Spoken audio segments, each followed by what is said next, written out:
Udumo kuNkulunkulu kweliphezulu nokuthula emhlabeni kubantu abathokozelwa nguye. Bawunsibande uyakubingelela ndlalifa izulu. Ngithi uJesu Kristu inkosi. Siyambonga-ke, siyamdumisa uNkulunkulu wethu kakhulu ngosuku lwanamhlanje akasipha lona. Udumo lonke luya kuye lumfanele. Phela ukhumbule wembetha amandla njengengubo. Ukhumbule wembetha inkazimulo. Ungakhohlwa ukuthi uma enza izindlu zakhe ubeka imshayo yazo phezu kwamanzi. Wenza amafu abe inqola yakhe. Uhamba ngamaphiko omoya. Wenza izingelosi zibe imimoya.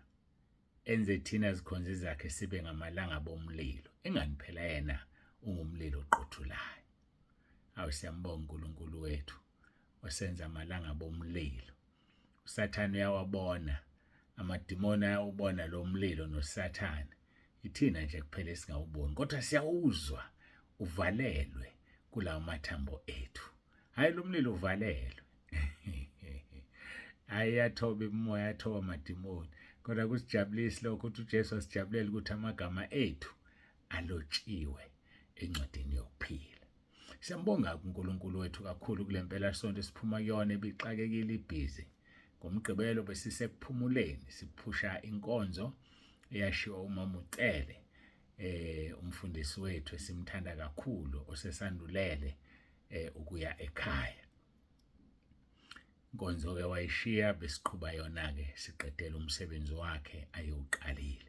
Sivala ipage lakhe ngokupheleleyo. Izolo ngesonto besinenkonzo yokushisa, sishisa impahla ezitholakala ngendlela engafanele. Siyambonga uNkulunkulu kakhulu ukuthi abaningi bayakhuluma, bayabeka ukuthi basizakale kangakanani ngaleyo nkonzo. Sibunika uNkulunkulu udumo ke ngoba bengemini okhulumayo. Wena uzwe izwi lami wathi ubaba uNsibanduthi, angikaze mina ngisho lutho, uyangisukela nje. Yazi uyangisukela.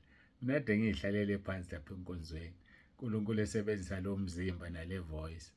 Phela mina bengihlalele phansi nami bengilalele ngimangele nami. Hawu. Lokhu ke kuphuma kwami umlomo. Ayini bekuphuma kuwona kodwa kungakhishwa yimina. Hayi siyambonga uNkulunkulu wethu uyazenza izinto. Nizwileke. Noma nesazozwa ukuthi mina sengizwe kuqala. Efakaza umntwana kaNkulunkulu omunye umfundisi ethi nabo bebethinta ezinye zalezi zinto esizikhulumile. Kuba njalo ke umuntu ehola umoya kaNkulunkulu. Umoya kaNkulunkulu ukhuluma ilanguage eyodwa ngesikhathi esisodwa uma leso sikhathi kuyisikhathi sayo. Hayi nokho siyambonga uNkulunkulu wethu. Hayi ke ngimemezela umkhosi wenzuke ezintathu. Sikhulekela izinkonzo zabesifazane. Sikhulekela ukuphepha kwenu niza noma nibuyele emuva. Sikhulekela ukuthi uNkulunkulu abe kanye nathi, sikhulekela ubukhona bakhe kulezi inkonzo. Siphinde sikhulekele ukuthi imndeni yenu enizobe nishiyile iphephe emakhaya. Iphephe lemndeni. Kakhulu masikhulekela ukuthi sibe kanye naye. Sikhulekela phela ozobe ekhuluma ngomlomo wakhe.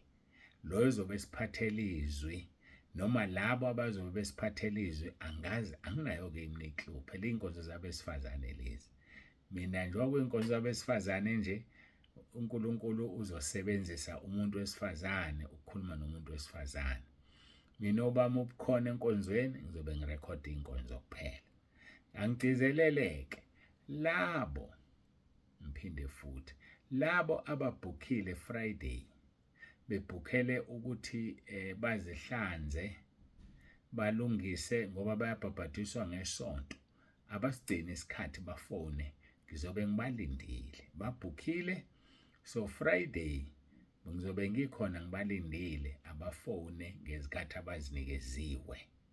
Hayi ngezikhathi enizinikeziwe fonani. Kuyokusiza lokho.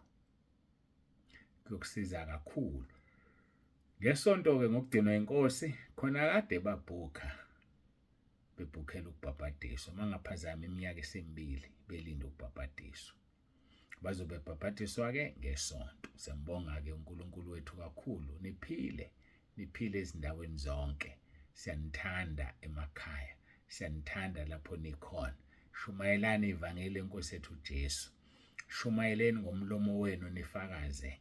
Shumayelani ngenkambo yenu bambone, nibe ukukhanya, nibe usawoti womhlaba. Uyothola umvuzo ezulwini, isimanga somvuzo. Siyambonga uNkulunkulu wethu, uJesu Kristu inkosi. Hayike sizoqhubeka-ke nenkonzo yethu njengoba sagcina kuyo ngelanga langolesine. NgoLwesihlanu bazalwane ngangingekho, ngiye ukulungisa indaba yezinyo. Abalalelayo bazwile enkonzweni yangoMgqibelo. So-ke ngase ngithandaza, uNkulunkulu wathi anginifakele leya nkonzo ekhuluma ngama-tattoo nangokugcaba. Ngikholwa ukuthi nayithokozela. Kwakuyi-interview esemsakazweni iKhwezi eminyakeni eminingana edlulile. Siyambonga uNkulunkulu wethu kakhulu. Hlalani kuye-ke ningasuki. Hlalani kuye ningasuki. Siyambonga, siyamdumisa. Singakayi-ke enkonzweni, masiguqe, sithobe amakhanda ethu, sikhuleke, simcele, simnxuse abe kanye nathi kule nkonzo. Sikhuluma ngomkhuleko weNkosi yethu uJesu Kristu ezikhulekela yena nabafundi bakhe nabo bonke abakholwayo, kufakwa nathi phakathi. Masiguqe sikhuleke.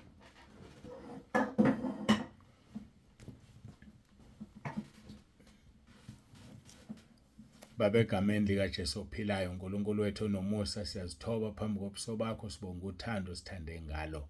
Siyabonga Nkosi, sinikela kuwena uqobo lwethu. Ngiyacela ukhuluma uzambule, usebenzise lo mzimba nami ngilalele kanye nabantwana bakho. Ngoba unguNkulunkulu ezulwini, wenza izimangaliso emhlabeni, wenza izimangaliso ezulwini, uzenza yonke indawo. Ngoba ngempela umuntu othi uyakwazi akakwazi, ngoba nabafundi behamba nawe Nkosi Jesu bagcina bebuza umbuzo bethi, kanti ungubani lo? Lokhu ulwandle nomoya kuyamthobela. Siyakubonga-ke Nkosi, siyacela uqhubeke uzambule ube kanye nathi nangaso lesi sikhathi. Ubusise kube yilo naloyo lalele, kakhulu babusise abaletha abantu ekhaya lezwi. Ngeke ngibakhohlwe Nkosi, ngiyacela ubakhumbule. Ubusise nabasekela umsebenzi wakho financially, babusise Nkosi, bawuthola umvuzo, kuthi lokhu abakudingayo emhlabeni ubabusise ngakho. Njengoba ushilo kuMahubo 103 verse 5, wathi usuthisa ukulangazela komuntu ngokuhle, basuthiseka abantwana bakho. uJesu Kristu inkosi. Amen.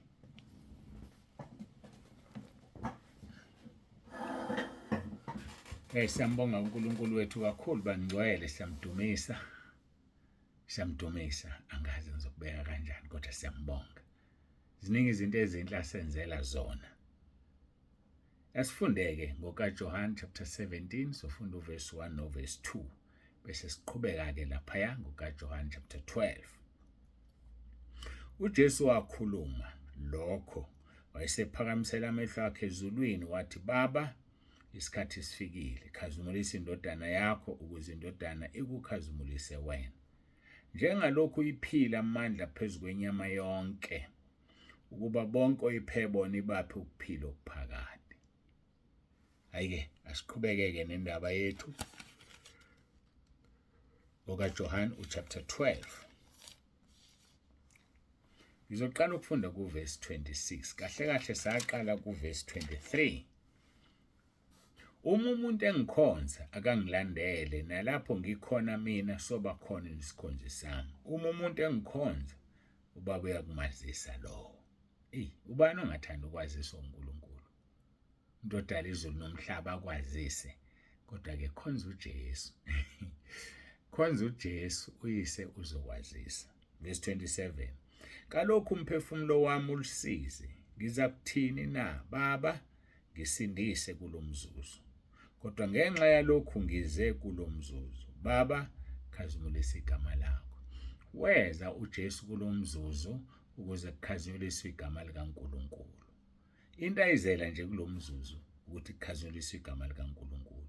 Nembala lakhazinyuliswa, lisakhazinyuliswa namanje, liyokhazinyuliswa ingunaphakade ngenxa yokuthi uJesu weza kulomzuzu owawumhlukumeza ebethelwe esiphambanweni. Nathi sizongena ekhaya ezulwini ngenxa yokuthi uJesu weza kulomzuzu. Nathi sinamandla okwenza konke ngoJesu osiqinisayo ngoba weza kulomzuzu. Nathi sinamandla ukuthi sithi uJesu Kristu uyinkosi kwenzeka izinto ngoba uJesu weza kulomzuzu. Nawe ubiza leli gama nje athoba amadimoni abaleka ashe ngoba uJesu weza kulomzuzu. Aya ngiliphinde verse 27. Kalokhu umphefumulo wami ulisize ngiza kuthini na? Baba, ngisindise kulomzuzu. Kodwa ngenxa yalokhu ngize kulomzuzu. Baba, khazimulisa igama lakho. Wayezele nje ukuthi kukhazimulisa igama lika baba wakhe. Lithi izwi lenkosi-ke kwase kufika izwi livele ezulwini lithi, ngilikhazumulisile ngobuye ngilikhazimulise. Ngilikhazumulisile ngobuya ngilikhazimulise. Verse 29. Ngakho abantu ababemi bezwa bathi beliduma, abanye bathi ingelosi ikhulume kuye. Bezwa bawofakazi kodwa bezwanga ukuthi kwakuthiwani, ngoba kwakungabafuni bona, kwakungabadingi bona, kwakuyingxoxo phakathi kababa nendodana. Kunezinto ezingxoxo phakathi kwakho noJesu ezingasidingi thina nje hayi asizidingi. Kunezinto ezixoxiwe phakathi kwami noJesu ezinganidingi mina. Yazi ezinganidingi ezami naye nje kuphela, and ziningi-ke, ziningi endlela emangalisayo. Alishoni ilanga singaxoxile. Hayi alishoni, ziningi endlela emangalisayo. Ezinye yilezi ezidinga nina, ezinye azinidingi. Uthini kuJesu? Siphinde uverse 28. Baba, khazimulisa igama lakho. Kwase kufika izwi livele ezulwini lithi ngilikhazumulisile ngobuye ngilikhazimulise. What an instant answer or an instant reply. uNkulunkulu wavela waphendula same time. Nathi uma sihamba ngobungcwele uphendula same time. Uthi uligwinya nje uqeda ukubuza kuphendule, ngoba yena unguNkulunkulu wenyama yonke. Jeremiah 27 verse 32. Noma Jeremiah 32 verse 27, I'm sorry. Jeremiah 32 verse 27. UnguNkulunkulu wenyama yonke uthi akukho kumhlulayo. Kanti kuverse 17 wakhona uthi udalile izulu nomhlaba. Kungaqhamuka pho kumehlulayo? Akukho. Ngeke adala izulu lengaka, adala umhlaba ongaka, abesehlulwa inkinga yakho. Iyini inkinga yakho ngempela? Iyini nje angixoxele. So sikhonza uNkulunkulu odale konke. Sikhonza uNkulunkulu osaziyo nosiqondayo. uNkulunkulu osekela impilo zethu. Uthi kuJesu-ke, olithi izwi ngilikhazumulisile ngobuya ngilikhazimulise. Verse 29. Ngakho abantu babemi bezwa bathi beliduma, abanye bathi ingelosi ikhulume kuye. Namanje kusenzeka uNkulunkulu akhulume nomuntu, abantu bahumusha ngenye indlela bathi beliduma. Phela kungenjalo ngabe bonke abantu bayizulwini. Abantu abayi bonke ezulwini ngoba khona abangakholwa ilokho esikukhulumayo. Bacabanga ukuthi beliduma, noma bacabanga ukuthi siyahlanya emakhanda, bacabanga ukuthi asazi ukuthi senzani. Hayi, kanti nathi sibanjiwe isandla esinamandla sasezulwini. Ngiyabonga mina sonke isikhathi, ngiyambonga uNkulunkulu ngoba sasingabamba omunye singabambi mina, kodwa sangibamba. Ngiyambonga uNkulunkulu ngoba ingagibela omunye angagibeli mina. Wayengenza omunye abe imbongolo yakhe egitshelo, kodwa wenza mina. Ngiyazithoba, ngiyambonga uNkulunkulu ngothanda angithanda ngalo. Sekukuwena-ke ukuthi uyakholwa yini ukuthi ngithunyiwe noma awukholwa. Ukhumbule ngisho uJesu uqobo abakholwanga ukuthi uthunyiwe. Eyindodana kaNkulunkulu uqobo abazange bakholwa. Ngubani mina ozofuna ningikholwe? Hayi ngiyazi mina ngeke ningikholwe bafowethu. Yilabo abakhethiwe abazongikholwa. Ungakhethiwe ngeke. Uthi-ke kwavuqhamukizwa ezulwini lathi ngilikhazimulisile ngubuye ngilikhazimulise. Ngakho abantu ababembezwa bathi beliduma, abanye bathi ngilosi khulume naye. Kodwa uJesu waphendula wathi, leli zwi alizanga ngenxa yami, kepha ngenxa yenu. Usho ukuthini lapho? Usho ukuthi siyakwazi ukukhuluma noBaba ningezwa lutho nina. Kodwa ukuthi niwuzwile lo msindo, abanye bathi beliduma, abanye bathi ngikhulume nengelosi, lize ngenxa yenu, ngoba anifuni ukukholwa ukuthi ngingowasezulwini. Ngathi usho njalo uJesu akashongo, kodwa ngathi usho njalo abantu ababengafuni ukumkholwa. uNkulunkulu wayeseliletha lelizwi, hayi ngoba uJesu engezwa ukuthi kuthiwani, kodwa enzela laba bantu. Uthi uJesu, lelizwi alizanga ngenxa yami, kepha ngenxa yenu. Kalokhu-ke kungukwahlulelwa kwalelizwe. Kalokhu umbuso walelizwe uzoxoshwa. Axoshela ukuthi liqhamukile izwi ezulwini, kodwa uyaqhubeka yena nokudukisa abantu. Liqhamukile izwi ezulwini, bayaqhubeka abantu nokuduka. Sisazoma phambi kwesihlalo sikaKristu bafowethu, sihlulelwe ngemisebenzi esiyenzile emihle noma emibi. Okwethu kulikhazimulisa igama lenkosi uJesu. Likhazimulise mntakababa. Uveze uJesu empilweni yakho. Uveze ubukhona bakhe empilweni yakho. Ngoba uma ungabuvezi, uzosebenzisa omunye ozokuveza. Hayi mina iyangimangaza lento. Bazalwane nave bethanda ukuncengwa. Bayathanda ukuncengwa. Mina ngizokutshela nje ngakufihlile. Mina ngikutshela ngoJesu. Ngithi sindiswa uphenduke, umkhonze ngeqiniso. Kodwa ngeke ngikuncenge. Hayi ngeke ngikuncenge mina. Ngikuncengela ubumnandi, ngikuncengela izulu. Ufuna esihogweni? Uma ufuna esihogweni hamba esihogweni. Hamba nje uyosha, kodwa lona iqiniso ngikutshelile. Khona-ke abathanda ukukhomenta. Bazothi ngikhuluma kabi. Bazothi ngikhuluma kabi. Ake siyezwini lenkosi. Lithini izwi lenkosi? Lithini izwi lenkosi?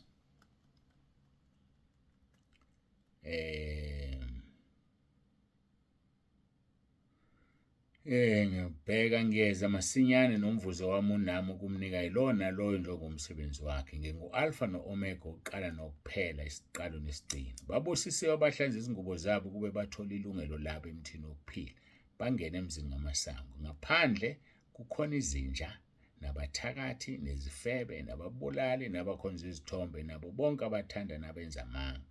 Mina Jesu ngithumile ingelosi yami ukufakaza kini lezi zinto emabandleni. Ngiyimpande nenzalo kaDavide, inkanyezi yokusecebezelayo. Umoya nomlobokazi bathi woza, nozwayo makathi woza, nowomileyo makeze, othandayo makathabatha amanzi okuphila ngesihle. Othandayo akekho ophoqiwe. Awulalele kuverse 10. Ngikhuluma ngesambulo 22. Uthi uverse 10. Ungavali ngophawu amazwi esiprofeto usale ncwadi ngokuba isikhathi sesiseduze. Verse 11. Ongalungile makenze njalo okungalungile. Nongcolileyo makazingcolise njalo. Kepha olungileyo makenze njalo ukulunga. Nongcwele makazingcolise njalo. Iqhamuka lapho-ke mangithi angikuncengile, kodwa ngiyathanda uye ezulwini, yikho ngikutshela iqiniso. Kodwa ukuthi ngikuncengile, cha. Wena uthengwe ngegazi likaJesu elinenani elikhulu. Uthengiwe wena, usekuqediwe ngawe. Ufuna ukuncengelwa inike. Thatha isinyathelo. UJesu uthumile eminyango yangqongqotho. Othandayo makavule. Othandayo. Uyathanda? Uyathanda yini? Thanda-ke phela bese uyenza. Mawungafuni, uthi uverse 11, ongalungile makenze njalo okungalungile. Nongcolileyo makazingcolise njalo. Kepha olungileyo makenze njalo ukulunga nongcwele makazingcwelise njalo ngoba uJesu seyabuya. uJesu seyabuya, akathengwa ngemali. Awuzunikela kakhulu ngoba uthi uthenga izulu. Awuzunikela kancane ngoba uthi vele akathengwa ngemali. Nikela lokho athe kunikele. Kunikele ngoba uzothola umvuzo ngalokho, kodwa hayi uncengiwe. Asilibeke nje lelo licace. Akekho oncengiwe, ngisho nami uqobo lwami angincengiwe. Hayi akangincengile uNkulunkulu. Akangincengile. Imina engimncengile ngoba ngifuna ukungena ezulwini. Unezulu yena, abuye abe nesihogo.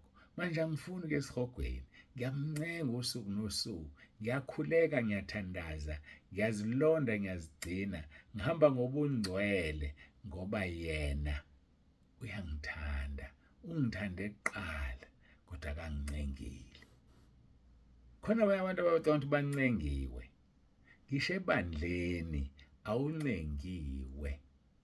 Uncenge wena ukuya ekhaya ezulwini. Ncenga ukuthi uNkulunkulu akondle ngezwi, kodwa hayi ukuthi uncengiwe. Ngizokuncenga kanjani ngingenalo izulu? Akuyibukele ngempela ngingakuncenga kanje, ngikuncengele ukwenzani? Anginalo nje izulu, anginaso isihogo. Angempela uNkulunkulu wakhipha indodana yakhe wasithenga. So sekukuwena-ke, the ball is in your court to act accordingly. Bafowethu, uNkulunkulu uyasithanda.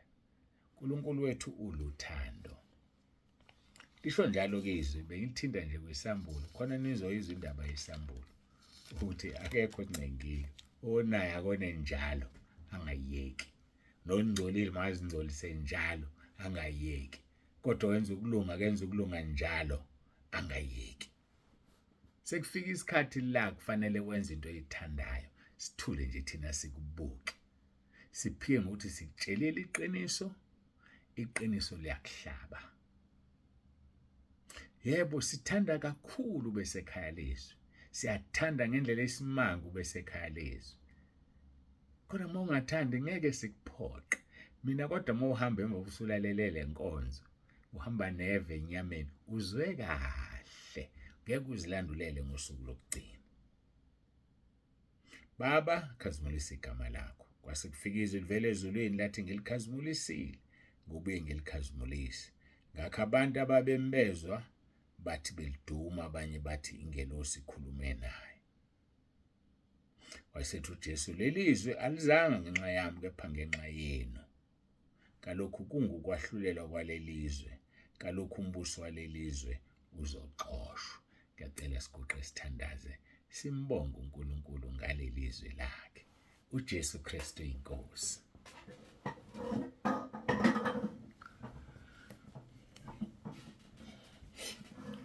Babongcwele babolungileyo, uNkulunkulu wethu nomusa, siyabonga izwi lakho. Siyabonga kakhulu uthando sithande ngalo. Siyabonga Nkosi, siyathandaza, siyakhuleka, siyacela, siyancenga kuba singathi sishumayeze abanye silahlelwe ngaphandle. Ngiyawutuba umzimba wami, ngiyakhuleka uNkulunkulu wami, yenza umangaliso kuba bonke uma kungenzeka abalalele lenkonzo baphenduke basindiswe ngeqiniso uze bangene ezulwini. Siyabonga-ke uNkulunkulu wethu, udumo lonke lungolwakho, lukufanele. uJesu Kristu inkosi. Amen. Ake bangcwele, uJesu Kristu inkosi. Siyabonga ubaba uNsibande, uyavalelisa, ube nentambama emnandi. uJesu Kristu inkosi.